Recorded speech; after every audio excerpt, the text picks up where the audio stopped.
I love the neuroscience behind things and that, like God created the brain, Yep. and so if he created the brain and there's a section of the brain that is the quiet center and that unlocks ideas and helps us to be creative, then he must want us to access that part of the brain. If you are a female Christian entrepreneur or life coach, you need a podcast. And if you have a podcast, you need a podcast coach. Finding a supportive and empowering community is key to podcaster success. Through my holistic approach as a trained life coach and my experience in the podcast industry since 2016, I want to encourage you weekly through answering your podcasting questions. I'm cheering for you and your voice matters. Are you feeling like you are stuck in your creativity? Are you sitting down in front of the mic and thinking, oh man, I have no idea what to record? Or maybe you're creating a course or writing a book and you have hit a wall. We have all been there. And today, my special guest, Allyson Gray, is going to be joining me to share one way to unlock the places in us when we feel stuck in our journey of creativity. Allyson is not only a life and leadership coach for professional women, she actually was my own personal trainer in learning how to be a coach. So it is such a joy to be able to interview her today on Holistic Podcasting and to have her share her wisdom. I actually came across what she's sharing with us today when she posted an Instagram story. So I want you guys to know it is important to post on your Instagram stories because sometimes people will be watching and they're like, ooh, my podcasters need to hear this, or my listeners need to hear this. And that's exactly what happened about a month ago when she shared these amazing tips to help unlock creativity. And so, without further ado, I want to introduce to you Allyson Jane Gray. Here we go.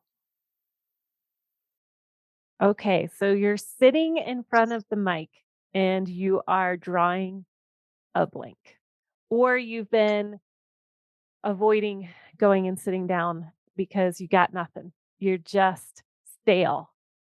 What do you have to say about how to unlock when we are in the stuck position, Allyson? Well, it's a really interesting place. We all in life have moments, whether we're working in corporate, whether we're working at home, whether we're a podcaster, whether we're an entrepreneur creating, different courses or different ideas. We have these stuck moments in our lives. And so the thing is, what can we do to actually unleash or unlock creativity? And there's actually a strategy called downtiming. So I'll give you a little bit about the science behind it, what it is, and then some practical tools of maybe we can use it. So it was first created probably about 10, 15 years ago by the Neuro Leadership Institute. And they created this concept called the healthy mind platter. And they said for our healthy minds are all about where we give our attention during the day. And so for us to really have a healthy mind, we have to look at the 7 different areas where our brain gives attention. So one of them is sleep. So, 6 to 8 hours sleep is recommended. It's where our brain actually is cleaning out like all the stuff, processing all the stuff during the day. And then we have physical focus. We're out there doing activity, moving our body, really important as well. We've got a thing called focused activity where we're being really goal focused. And it used to be we maybe spent 6 to 8 hours, but now most people are spending 10 to 12 hours like around focused activity and goal-orientated activity. And that's great. Our body, our brain forms connections, we hardwire, we get new pathways and things as well. So we need that. Then there's playtime. And playtime is where we're being really intentional, focusing activity on fun, having novelty in our lives, being creative. Then there's time in where we're just reflecting, meditating on things. There's connecting, where we're about social relationships and interact with others. And then there is downtiming. And the difference between the other 6 areas of where we give our brain focus is downtiming is actually non-focused activity. And it's really important that, like, we tend to have all those other things, but we don't tend to have downtiming. All right. Because we always want to multitask. We always want to, wash the dishes and listen to a podcast at the same time. And so for us to have physical and mental well-being, it's real and establish and maintain relationships, have healthy relationships, be productive, manage our stress, unlock our creativity, solve problems, make better decisions, and perform at peak level, we have to bring downtiming into our daily lives. And so I'll tell you a little bit about what downtiming is. There's lots of parts of our brain, but basically there's a part of our brain that's called the focused area. And it's really the noisy part of the brain. And it's where, like, we're giving focused attention, we're going after things, we're being very goal orientated and very focused. And then there's a part of our brain that's in the medial part of the prefrontal cortex, and it is called the default mode. And it's actually the quiet part of the brain, and it's where there's totally unfocused attention. And so during the day, the unfocused part of the brain, or the default part of the brain, is like this background hum that's always there. And we can switch it on and off depending if we're focusing in on things. And then when we're not being really focused, we can switch the brain off, and the other part of our brain switches in, the default mode. Does that make sense with it all? Mm-hmm. Yeah. And so when we're in that default part of the brain, it's a positive part of the brain, and there's actually slight bits of dopamine that get released when we're in that space. And so what it looks like is it's really a mind-wandering space. So the brain's not busy, and creativity, which sits in that part of the brain, is actually unlocked. And so new ideas happen, new concepts happen. There's a lot more cognitive flexibility. We can pivot, we can adapt and move quicker. And they've actually done some research that if you've got 2 people who practice downtiming regularly in their lives, when they come together, they actually have better communication. Oh, wow. I know, which is really, really interesting. And so it's really about taking the brain offline and not actively thinking or doing anything. And I don't know about you, but I find that really hard to do because my mind is always active and always focusing on. So when can it happen? It can happen anytime during the day. Remember, it's like this backward hum. And it only needs to be 10 to 15 minutes. So it's not like sleep where we need 6 to 8 hours sleep. We only need these small segments where we can just go offline for a little while, and then we can also carve out bigger things like sabbaticals and things in our life where we're not doing lots of things.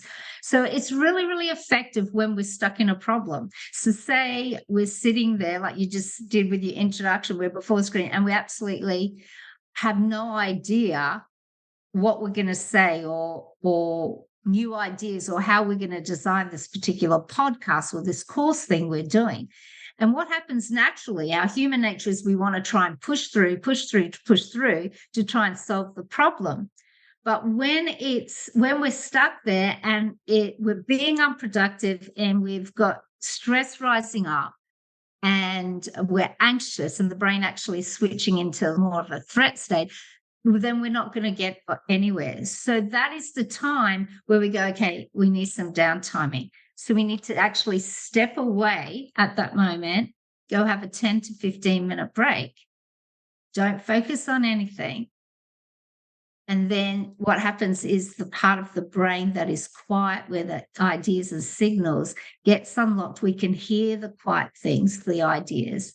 and then creativity is unlocked, and then we come back and we do what we need to do. So here's some downtiming activities. It's different for everyone because we are created unique. And so we have to find out what our downtiming activity is. And so what happens is we often want to combine activities. Like we may go, oh, I'm going to go get my nails done. And that could be a downtiming activity, but then we might, combine it with, oh, we'll do it with some friends. And then it is more a social connecting part of the brain rather than just a time out type thing. And so the value is that if you can build downtime into your life, then it's going to help all the other parts of the brain as well that gives attention. So it has like this holistic effect. And so here's some ideas. Hot showers. Taking a hot shower is somewhere where you get your best ideas. And this is all like neuroscience research. Yeah. I was gonna say, I get my best ideas in the shower, and that is the reason. It's efficient downtiming. Beautiful. Doodling. Just sitting there and doodling with a pen, going for a walk in nature, just walking, appreciating what's around you, sitting, doing nothing. How can we do that? Doing the dishes, but just mind wandering, like thinking about nothing, type thing. Yeah, so there's lots of different other ideas as well. But the thing is that as long as you're not combining two activities together, because then it becomes focused. Like even if we look at, like prayer or, some of those types of activities, they're still very focused activities. And so it needs to be like brain offline. They've done some really interesting around gender around this. And so they say that it's far easier for a male to downtime than it is for a female to downtime. It's All the right. nothing box. They literally have a nothing box. Yes. So the way that the research is that when we're brought up, as females, we're brought up to be carers for others and always looking after others. And so our attention whenever we're doing anything is, oh, I need to do the dishes because I need to get that ready for my family, or, I need to care about this. And so like where males are really define their roles in that by the activities that they do. And so we're just designed differently. And because of that, females find it really difficult to take downtime or time out because they get really guilty about that. Because, I need to do that. And then, I need to do this for my kids, or I need to do this for, for my husband and things like that. And so they're always, even if there is an opportunity to downtime, sometimes they actually need to leave the environment where there's distraction to do some of those caring things, just so they're not feeling guilty about doing them. And so as females, it's really hard to separate ourselves from the people and the things we need to do to care for them. So we have to be really, really intentional. And that requires us to set some boundaries around downtiming. So we need to be intentional in actually scheduling downtiming, but we also need to be able to put some boundary fences around, okay, this is my time to just take my brain offline. And if I do that, then I'm going to be better able to, to serve others, to help others, and to care for others. And so there really needs to be this self-care, self-compassion about what is best for me, so then I can be best for others. And so, so it's a really interesting concept. And then, like all things, when, there's different things that we can do to actually build those boundaries. So, we can have some accountability measures around there and create some visuals and reminders and different things like that, or have an accountability partner to remind us to downtime. And so, that's a little bit around that. So if we can really get into that quiet area of the brain and just mind wander for a little while, then we're going to access the creativity part of our brain. and the quiet part of our brain, and it's going to unleash, and then we get to solve problems. And there's so much research. Like some companies tell their employees to say, hey, let's have a brain break. You can have 10, 15 minutes less, and they get up and they walk and they find somewhere and they just have that time, and then they come back and they're so much more productive and creative. So Wow. I feel like that could be helpful for so I mean for everyone. I'm thinking of like my kids during school and yeah, work and creating podcasts and coaching and coming up with creative courses like you were saying. It's yeah. just so simple.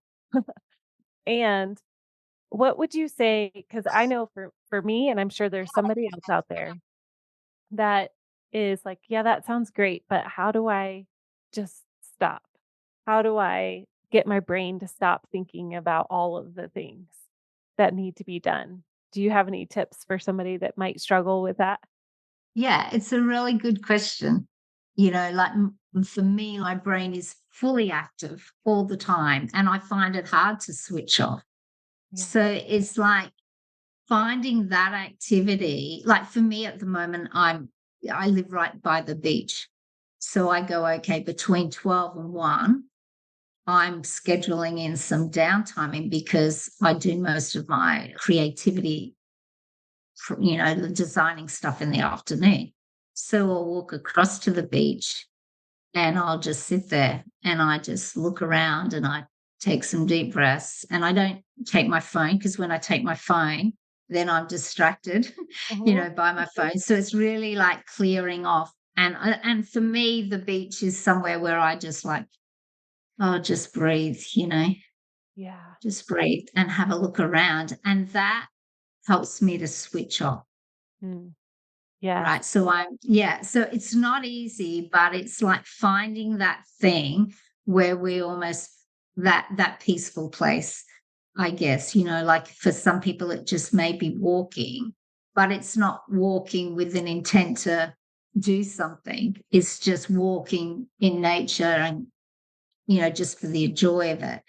And so, yeah, I think it's more about what is the activity that it's going to work for you.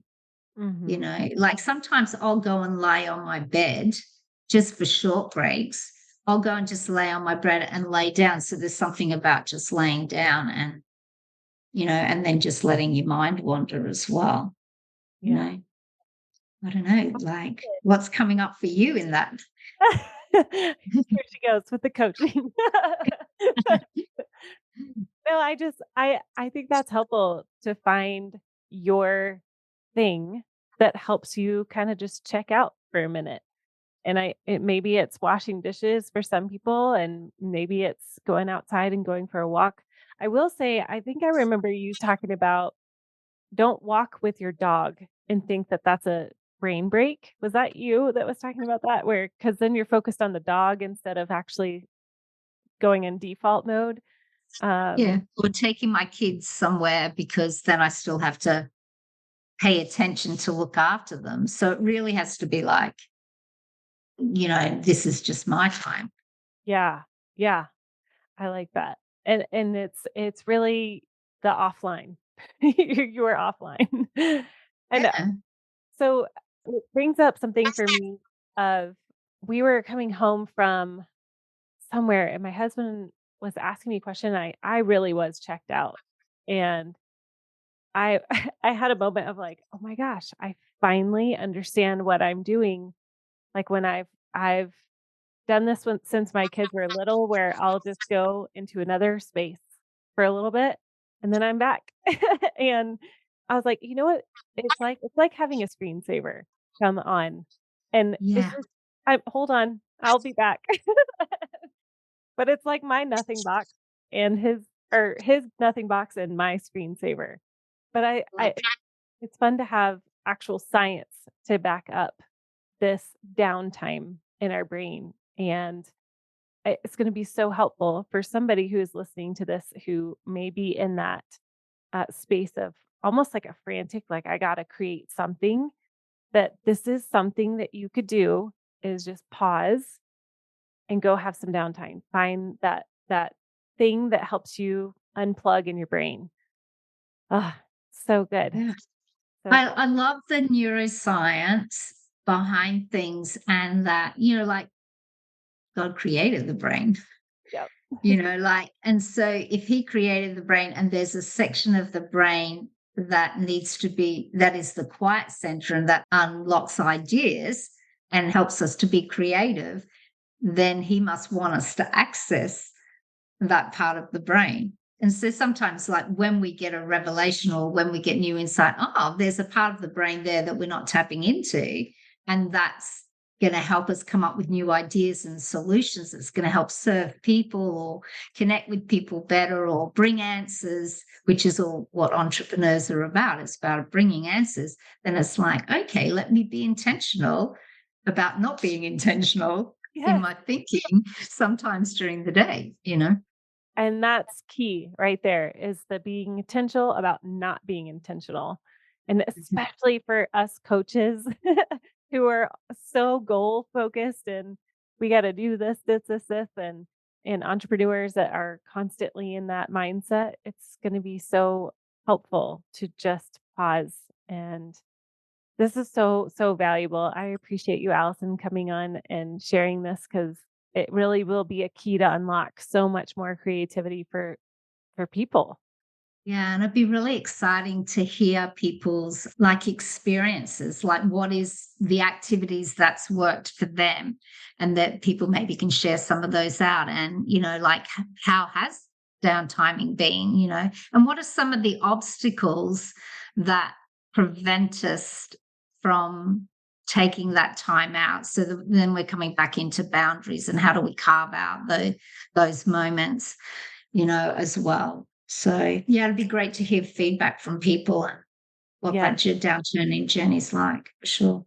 Yes. Yeah, we would love to hear from you. You can either find me and send me a message and I'll pass it along to Allyson, or you can find Allyson. Where would people be able to message you, Allyson? Designcoaching.space@gmail.com. I've actually put together a bit of a PDF around downtiming that I'll pass on to you and that people can access. And it's got a couple of ideas and activities in there as well. So Thank you. That's going to be extremely helpful. And yeah, just I appreciate you bringing your wisdom and your knowledge on here. When I first heard it, I was just like, oh, my podcasters need to hear this. So I appreciate you. yeah, you're welcome. Thanks for listening to Holistic Podcasting. Hey, if you enjoyed the show, leave a review and tell me why you loved this particular episode. I would love to hear from you, friend. And as always, happy podcasting.